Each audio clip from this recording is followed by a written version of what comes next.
somos el equipo Psicoéticos y el día de hoy vamos a elaborar diversas entrevistas acerca de los límites de los psicólogos.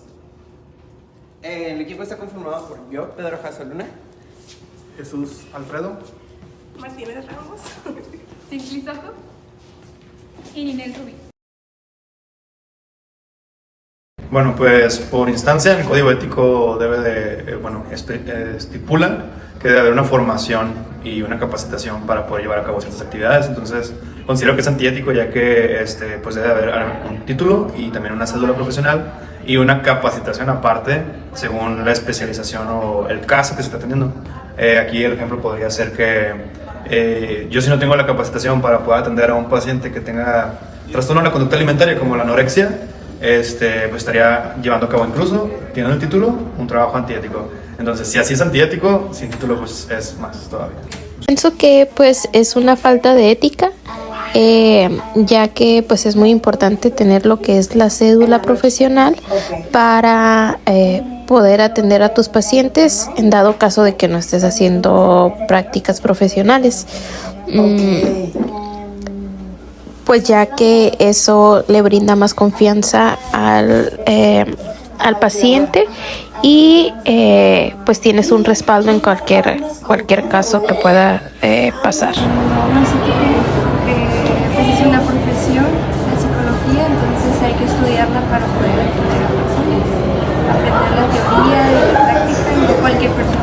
Lo considero poco ético, porque cuando uno asume la responsabilidad de estudiar una carrera universitaria, en este caso la psicología, también asumes cumplir con cierto requerimiento, ¿no? Por ejemplo, los créditos de las materias, el servicio social profesional y bueno, el título es solo la culminación de ese proceso académico. Para poder ejercer se necesita de una cédula profesional que es la que te reconoce y te proporciona la facultad o el permiso, ¿no?, de ejercer como tal.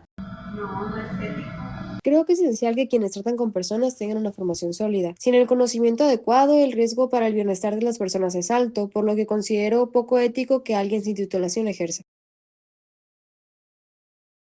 Pues primero que nada, el psicólogo también debe estar sumamente capacitado para identificar cuando el paciente ya comienza a depender del terapeuta.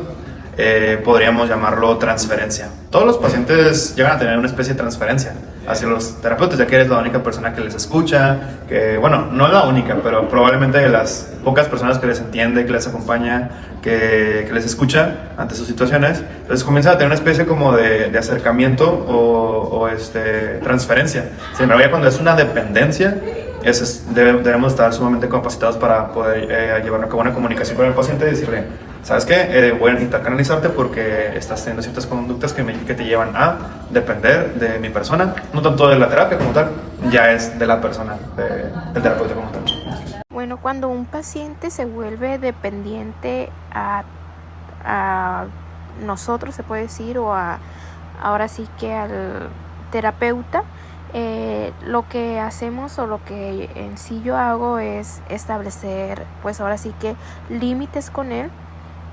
Y también, en dado caso que yo vea que está rebasando el límite o si se está volviendo una persona muy dependiente, ya una vez de que se habló claro con él, pues ahora sí que es muy importante canalizarlo. Creo que primero hay que explicarle que simplemente es, se existe para dar una guía y para dar herramientas, no para decirte qué es lo que vas a hacer. Y pues, ¿qué más? Bueno, creo que también es una cuestión que se les tiene que explicar al inicio de las sesiones, que sepan diferenciar, pues, que no debe de existir esa dependencia. Igual si ya existe, pues mencionarla y a lo mejor también pedir que vayan con otro psicólogo para que ya no exista esa relación, esa dependencia. Me ha pasado muy poco. Usualmente hay señales muy específicas cuando está sucediendo un fenómeno así, ¿no? Por ejemplo, por mencionarles un caso, el paciente hacía muchas preguntas respecto a qué decisiones tomar o si lo que estaba haciendo estaba bien y requería de la afirmación, ¿no? Uno intenta guiarlo para que él sea quien tome las decisiones, pero de alguna manera él quería apoyarse en otro para evitar, ¿no? Para evitar la ansiedad que le generaba tomar decisiones en ese momento. Luego quería consulta psicológica cada 3 días, ¿no? Le dije, no era posible. Las sesiones por lo general se pueden establecer una vez por semana, una vez cada 15 días, precisamente para que el paciente tenga ese tiempo de asimilar el proceso, ¿no? Por sí mismo. Y pueda también tener la pauta de trabajar, pues, lo que se está revisando durante el desarrollo de la terapia. Cuando eso pasa o llega a pasar, tú necesitas como volver a hacer tu reencuadre para poder poner esos límites hacia el paciente contigo. Y si por alguna razón ves que sigue pasando y tú de alguna forma no logras como esa separación de paciente y terapeuta, es mejor transferirlo con alguien más que sí pueda como ayudar para que avance. Cuando un paciente se vuelve dependiente, es crucial establecer límites claros. Yo en lo personal busco fomentar su autonomía y ayudarlo a desarrollar habilidades de afrontamiento, asegurando que sienta seguro al expresar sus emociones.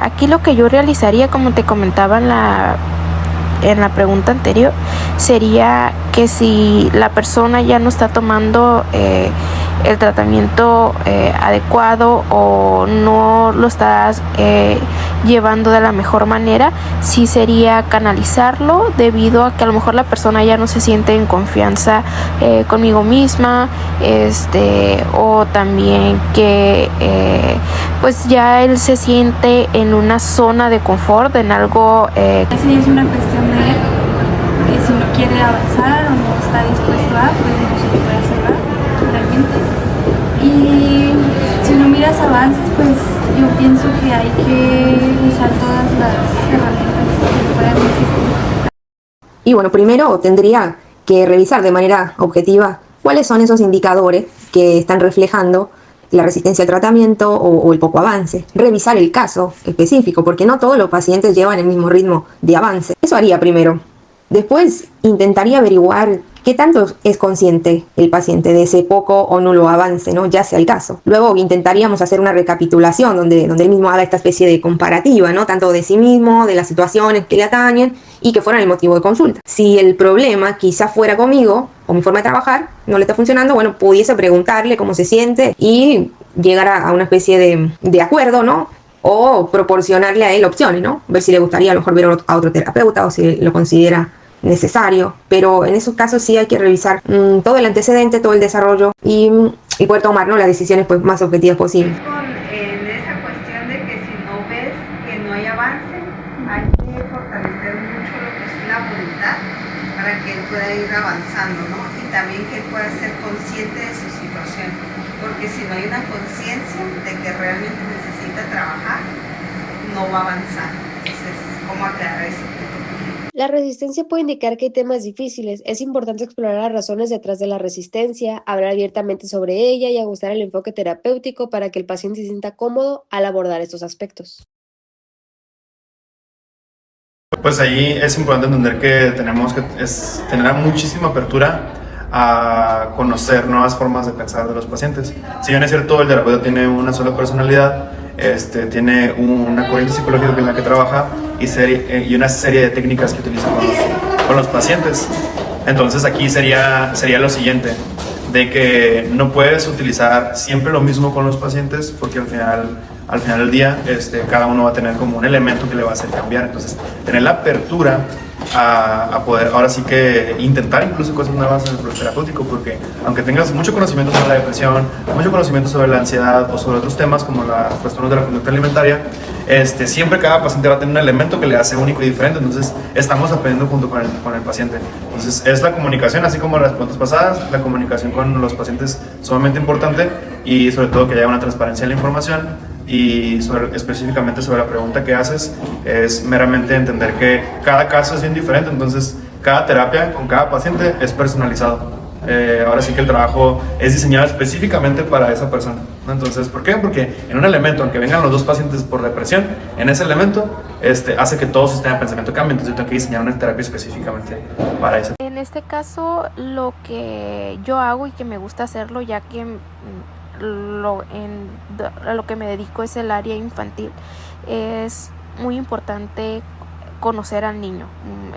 Ahora sí me gusta mucho hacer a mí como un rapport como muy especial, en el cual obviamente conocer su familia, conocer el lugares donde se rodea, las personas tutores que lo lleguen a cuidar, o si nada más está con sus papás, a los abuelitos, y hacer una conexión junto con el niño, porque siento que eso es algo muy importante para que el niño se pueda abrir contigo, para que el niño pueda trabajar de la menor manera y también observar lo que el niño está necesitando. Con la personalidad del cliente o del paciente, entonces pues primero hay que conocer bien a tu paciente, hacer un rapport, gustos que tenga, la manera en la que comunica, todo. Y bueno, tengo claro el encuadre de trabajo, ¿no? Y más seguro que el paciente lo haya entendido.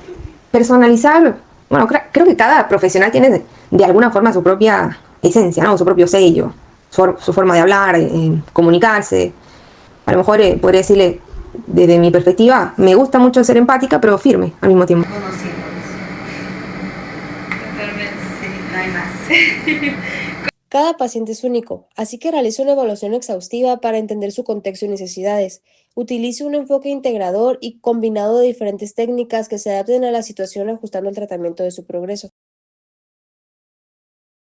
Pues el que la otra persona, en este caso el paciente, en esta relación terapeuta-paciente, no acepte estos límites, como probablemente en algún punto que tú le digas que no está bien que llegues y me abraces en la terapia, porque se rompe un poquito ¿cómo se llama? No se rompe un poquito, se rompe la ética profesional. Entonces, estableces un límite y dices, por ética profesional yo no puedo estar teniendo ciertas expresiones sobre el afecto a nivel corporal, porque se puede confundir la relación terapeuta-paciente. Entiendo que a lo mejor tienes un grado de agradecimiento o aprecio, y es la comunicación, nuevamente. El establecimiento de límites siempre va a ser, obviamente, con una comunicación asertiva. Sin embargo, los pacientes en ocasiones, como mencionaste, no van a aceptar ese límite como tal. Entonces, si es constante o latente ese mismo límite de no tolerar esta frustración hacia que te diga que no, pues es importante nuevamente canalizar con otro terapeuta, recomendar. Si el paciente quiere o no quiere, pues ya es su responsabilidad, y no estamos obligados a atender pacientes que de cierto modo tienen cierto grado de resistencia. Incluso si a mí me evoca algo del paciente, yo, por ejemplo, que me haga recordar a una persona que yo tengo afecto, o incluso un proceso difícil que no le he perdonado o algo parecido, yo tengo que ser lo sumamente ético para decir no atender el caso. Entonces podemos decidir si atender o no atender los casos. Sí, es muy importante como psicólogo establecer límites con nuestro paciente.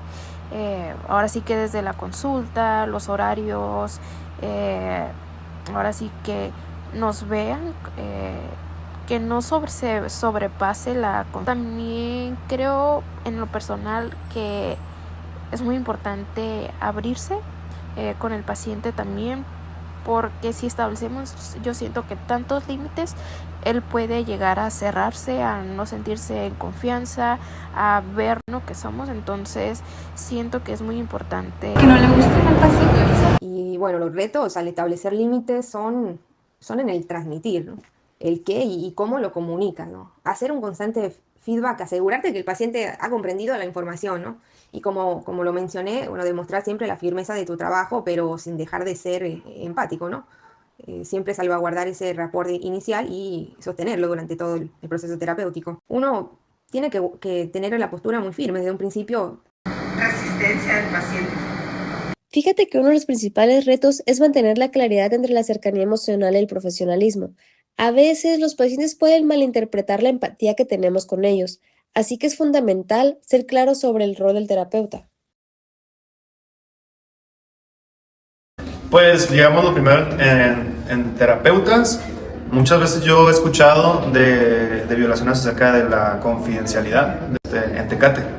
Tecate es un lugar pues más pequeño, ¿no? La gente logra identificar cuando pues, se conocen y toda esta parte, entonces he escuchado de otros terapeutas que llegan a terapia conmigo quejándose de que en algún punto sus psicólogos a lo mejor hablaron información que no tenían que haber hablado. Y se me hace un poquito triste porque pues obviamente hay falta de ética entre colegas, pero también la imagen que deja pues, a la psicología. Mucha gente lastimada por algún psicólogo generaliza que toda la psicología, o sea, no sirve o que son malos o de cierto modo incluso no te van a respetar tu información, ¿no? Esa sería una por parte del terapeuta. Otra podría ser probablemente como no esperar el tiempo adecuado para llevar una amistad con el paciente. A lo que yo tengo entendido, en el código ético dice que debe de haber pasado 2 años, puede ser una relación de amistad, sentimental, incluso toda esta parte, debe de haber pasado 2 años al menos para poder llevar a cabo una amistad o una relación después de haber terminado la relación terapéutica. Y por parte de los pacientes, pues ahí sí que a veces se les olvida que están en un servicio profesional y muchas ocasiones pueden llegar a lo mejor a, no sé, a burlarse del terapeuta o violar también parte de la ética sería que quieran saber de la vida del terapeuta, por ejemplo, preguntar cosas personales como por ejemplo sobre relaciones, sobre el pasado, sobre a lo mejor temas familiares y eso pues se supone que no se debería dar información porque contaminaría un poquito la percepción que tiene el paciente sobre el terapeuta y es algo totalmente diferente, ¿no? Al final del día el terapeuta tiene una vida personal, pero pues a nivel profesional pues ahora sí que su vida no entra, ¿no? Es meramente llevar a cabo las prácticas profesionales y ya después de ahí ya pues seguir con su vida, no debería influir esa partecita ni incluso creencias. Varias prácticas, a lo mejor una de ellas sería traspasar la relación terapéutica.